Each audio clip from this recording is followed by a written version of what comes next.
Hello， 大家好，本期视频呢来给大家聊一下关于周转箱过滤的噪音处理。首先呢就得知道它们的噪音来源在哪儿。第一点呢就是箱子里面的水流声，因为这个呢就是滴流的过滤形式，需要通过一个水泵来把缸里面的水呢抽到第一层，然后呢第一层流到第二层，第二层再流到第三层，第三层再流到缸里面。所以箱子里面滤材放的少，它就会有水流的落差，哗啦哗啦的这种水流声就出来了。想要解决呢也很简单，要么呢就是铺满滤材，但是呢滤材的价格比较贵，所以说呢就比较奢侈，那就可以在适量的滤材上面铺上一层这种粗孔的生化棉，既可以减少水流落差，也会有一定的培菌效果。这样呢在第二层滤材上面铺上一层，在第三层的滤材上面也铺上一层，就可以有效的去减少箱子里面水流的落差。这样的话呢箱子里面就静音了。还有一个呢就是出水管的水流声和这种气泡，它的这个解决方式呢就比较复杂一些。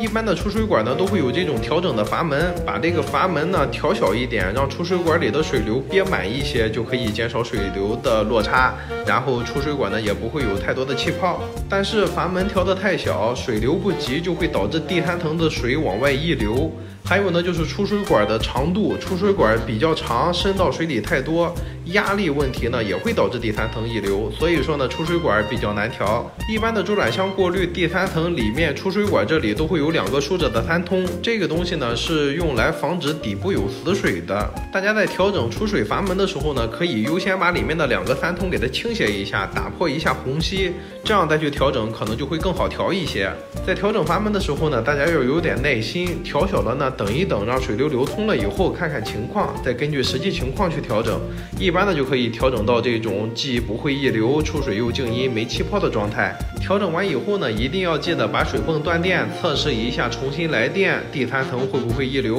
有好多呢都是在调整的时候调整得很好，结果呢家里停电，然后重启，结果第三层水往外溢流，家里面都被淹了。其实我这边呢倒是建议大家出水管这里呢干脆就不调，把出水管呢剪短一点，防止溢流。阀门呢也不加，这样呢就能更整洁好看，而且这么弄呢也不会有太大的噪音。出水管这里的小气泡呢也可以作为打氧，处理水面油膜，或者是增加缸里的容氧量，也都是挺好的。除非呢你们是需要一些卧室级静音，再去慢慢这样调整也是可以的。还有最后一点也是最重要的一点呢，就是水泵的选择。有好多朋友们呢用的那种比较便宜的定频水泵，它就会有一定的共振，嗡嗡的那种声音。如果想要更静音更省电，那大家还是选择这种变频的比较好一点。一般的变频呢都是可以录用的，这样呢就可以把那个水泵放在缸外面，又可以连接除油膜，然后这么改造一下管件，其实就 OK 了。这个管件的改造呢，在我的主页也有视频讲解，大家可以搜索去查找一下。好啦，本期视频呢就到这里了，喜欢养龟的朋友呢，记得点赞关注呀。